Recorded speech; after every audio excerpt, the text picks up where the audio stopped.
Contes de fées en français. Les bonbons magiques. Il n'y a pas si longtemps, dans la ville de Boston, vivait un chimiste appelé Professeur Dawes. La chimie peut être très ennuyeuse pour certains et très intéressante pour d'autres. Mais très peu de gens s'y intéressaient comme le Professeur Dawes. En effet, le Professeur Dawes aimait la magie. Et il lui arrivait très souvent de mélanger différents composés pour créer des potions magiques uniques. Eh bien, beaucoup de gens n'y croyaient pas. Mais si vous étiez aussi doué que Madame Claribel, vous auriez besoin de magie dans votre vie.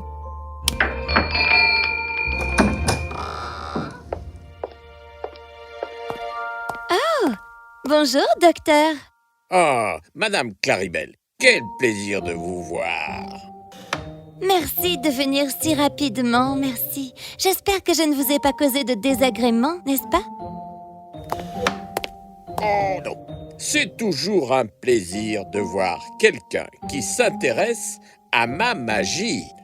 Je vous en prie, que puis-je faire pour vous? Voyez-vous, docteur, aussi loin que je me souvienne, j'ai toujours rêvé de monter sur une scène de théâtre. Oui, en fait, c'est mon rêve, depuis toujours. Ah, c'est un rêve si noble, si grandiose. Vous devez donc être très douée en tant qu'actrice. Je ne sais pas, c'est juste que l'idée de voir tant de gens dans le public me pique la gorge et me fait oublier toutes mes répliques. Mais ça arrive, vous ne devriez pas vous embarrasser de quelques mauvaises auditions. Des auditions? C'est quoi? Vous ne savez pas ce que c'est qu'une audition? Vous avez sûrement dû essayer de décrocher des rôles. Mais je vous ai dit que cette seule pensée me fait oublier mon texte et mes répliques. Si vous n'avez jamais auditionné, de quel texte avez-vous donc bien parlé? Je vous l'ai dit. J'ai oublié. Eh bien, ok. Alors la danse, vous devez être bonne en danse. Eh bien, j'adore danser, mais c'est juste que je ne peux jamais suivre le rythme, vous savez. Si vous enlevez le rythme et la musique, je suis en fait très bonne danseuse. Oh oui, vraiment. Donc, vous dansez très bien. Sans rythme et sans musique. Et le chant? Rythme et musique encore et toujours. Le chant a des notes. Vous voulez entendre? Brille, brille, petite étoile. Ça suffira, merci. Et jouez-vous d'un instrument? Du piano? Bien sûr, la musique, le rythme, les notes. Et les doigts aussi, oui. J'affirme que si le piano se jouait avec un seul doigt à la fois, alors je serais vraiment très très douée pour ça, vous savez, monsieur. L'acrobatie. L'acrobatie et les arts martiaux se passent de rythme, de musique et de notes. Ça fait juste kicks, et Oui, mais les étirements, les exercices... Non, j'ai jamais été bonne à ça du tout. Ok, vous avez vraiment... je veux dire, besoin d'aide, mais pourquoi le théâtre? Je vous l'ai dit, c'est mon rêve. Très bien, retrouvez-moi ici dans 10 jours, j'aurai sûrement trouvé de quoi vous aider. Merci beaucoup. Ainsi, 10 jours plus tard, Claribel revint au bureau du professeur Dawes et ce dernier avait l'air très content de lui. Vraiment très content. Ah, bonjour, entrez donc. Asseyez-vous. Du thé? Ah, dites-moi, avez-vous une potion ou autre chose pour moi, s'il vous plaît? Bien mieux qu'une potion, madame. Je ne suis pas un petit sorcier ordinaire. Je suis un professeur et sophistiqué en plus. Mes potions ne sont pas des concoctions rebutantes. Mes remèdes sont suaves et si délicats. Les voilà, des bonbons sucrés et délicieux. Mais ne vous laissez pas tromper par leur aspect innocent. Le bonbon lavande permet de danser et légèreté. Et le rose vous fait chanter comme un rossignol.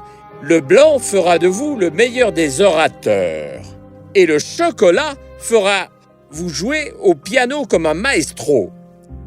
Le bonbon jaune vous fera faire des acrobaties que le monde n'a jamais vues auparavant. Oh, super! Merci beaucoup!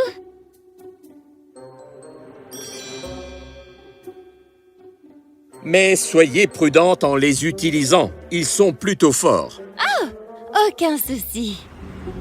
Claribel était très heureuse de son trésor. Rien ne pouvait plus l'empêcher de devenir une star. Elle se mit à rêver aux personnes qui se réuniraient pour lui demander des autographes, des interviews et des photos. Il fallait qu'elle soit belle. Elle devait se faire coiffer et acheter de nouvelles robes. Elle vit soudain une boutique sur la route et demanda au taxi de s'arrêter. Oh, stop! Alors qu'elle courait pour acheter des robes, elle oublia son précieux paquet dans le taxi. Rapidement ailée par une mère et sa fille qui transportaient environ 1 millier de paquets à elles deux. Mère, un taxi! Stop! Le taxi arriva à leur domicile et tous les paquets furent portés à l'intérieur. Lorsque la petite Bessie vit la boîte de bonbons, elle ne se souvenait pas de les avoir pris. Elle savait que c'était le paquet de quelqu'un d'autre qui leur était arrivé par erreur. Mais après tout, ce n'était que des bonbons. Et ils avaient l'air délicieux.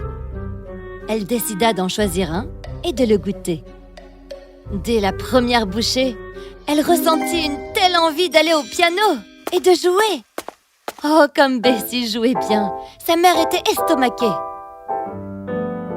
Oh, ma fille est un prodige! Qui joue? Est-ce Bessie? Notre Bessie? Oui! Oh, je pourrais rester là toute la journée, mais... Mais nos amis, le gouverneur et le maire, seront là d'un instant à l'autre. Nous ne pouvons pas rester là, comme ça. Ciel, ils seront ravis d'entendre jouer Bessie. Bessie continua donc de jouer. Sa mère remarqua la boîte de confiserie et se dit qu'il serait agréable de goûter à l'un de ces délicieux bonbons. Elle choisit donc le blanc, celui aux vertus oratoires. Un peu plus tard, la cloche sonna et les invités de marque, le gouverneur et le maire, firent leur entrée. Bonjour, veuillez entrer, messieurs. Dora, regarde, nos invités sont arrivés. Le monde entier est une scène et l'humanité n'est qu'une actrice. Oh, elle y entre et elle y sort. C'est comme ça. Ça va? Messieurs, venez s'il vous plaît. Cette musique! Oh, c'est ma fille qui joue du piano. Ils entendirent tous Bessie jouer. Le père de Bessie était nerveux quant au comportement étrange de sa femme devant les invités aussi importants. Et un bonbon tombe vraiment à pic quand on est nerveux, ça c'est sûr. Alors, il choisit le rose, celui aux vertus cantatrices. Même les maires et les gouverneurs aimaient les bonbons. Ils regardèrent la boîte avec envie. Le père leur offrit des bonbons. Et tandis que le maire s'empressa d'avaler son bonbon jaune citron, le gouverneur, très dignement, mit le bonbon à la lavande dans sa poche, le gardant pour plus tard. Car, à ce moment précis, la domestique vint les inviter à table pour le dîner. Oh, cruel instant! Rappelez-vous les adieux des passagères du Titanic, agitant leur menu comme cela. Le dîner est prêt et attend. Mais qu'est-ce qui cloche chez vous? Nous sommes si désolés. Ici, Judas, le monde entier est une scène.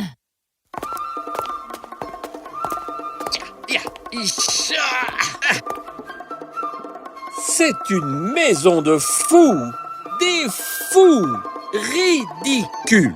Qu'est-ce que je fais ici avec ces gens? Eh bien, comme on juge de tout à la hâte, les personnes qui étaient nos amis, avec qui nous dînions, devenaient soudain ridicules et idiotes. Le gouverneur devait prononcer un énorme discours devant des centaines de personnes à l'hôtel de ville le lendemain matin. Alors qu'il s'habillait, il fouilla dans la poche de la veste de la veille pour trouver ses clés. Et avec les clés, il trouva le bonbon qu'il avait gardé là. Il emporta le bonbon avec lui.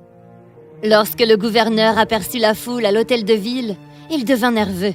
Il fouilla dans sa poche, cherchant un foulard pour éponger sa sueur, et c'est là qu'il tomba sur le bonbon. Il le déballa et l'engloutit. Le présentateur l'appela alors au micro. Mesdames et messieurs, son Excellence le gouverneur.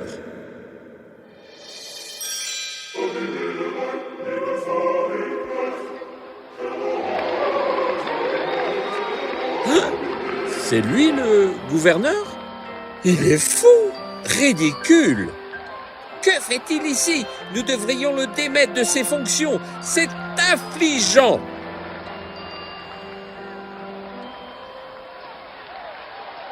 La nouvelle de la danse du gouverneur a fait la une des journaux du lendemain. Et les gens ont exigé sa démission en se moquant de lui. Les choses que le gouverneur disait des autres personnes, d'autres les dirent de lui. Selon vous, qu'est-ce qui a pu pousser le gouverneur à se conduire ainsi, dites-moi? Juste le stress, peut-être. Je n'ai pas idée de ce qui a poussé le gouverneur à se comporter ainsi, tu sais. Mais en y repensant, nous nous sommes tous comportés de façon étrange, n'est-ce pas? Vous récitiez des vers et Bessie jouait du piano comme si elle était un maestro. Mais attends, j'y pense. Attends, tu as vu dans le journal juste avant de danser, le gouverneur a mangé quelque chose.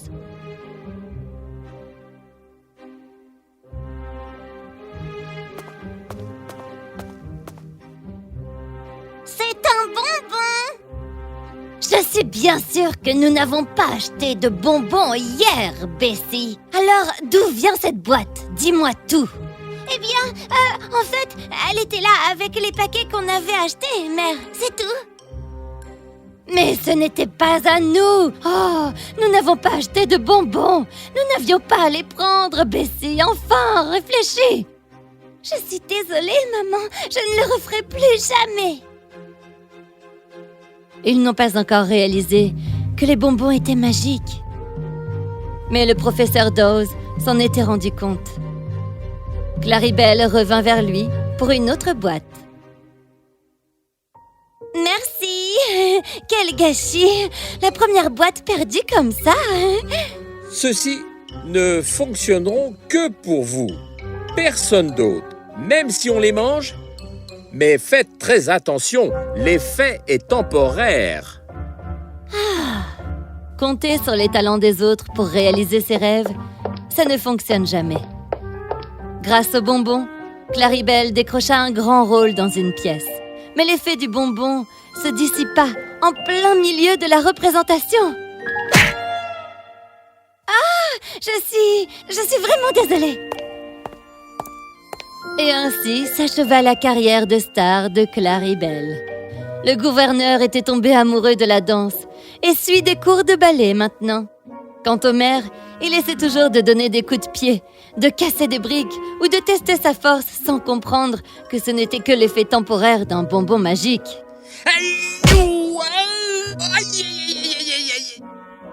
Vous savez ce qui se passe quand on prend le paquet qui n'est pas le sien? On ne devrait jamais faire ça. Quant à Claribel, elle a pratiqué et pratiqué. Et elle est finalement devenue actrice. Elle aussi a réalisé qu'on ne doit pas compter sur les autres, mais plutôt travailler dur pour réaliser son rêve.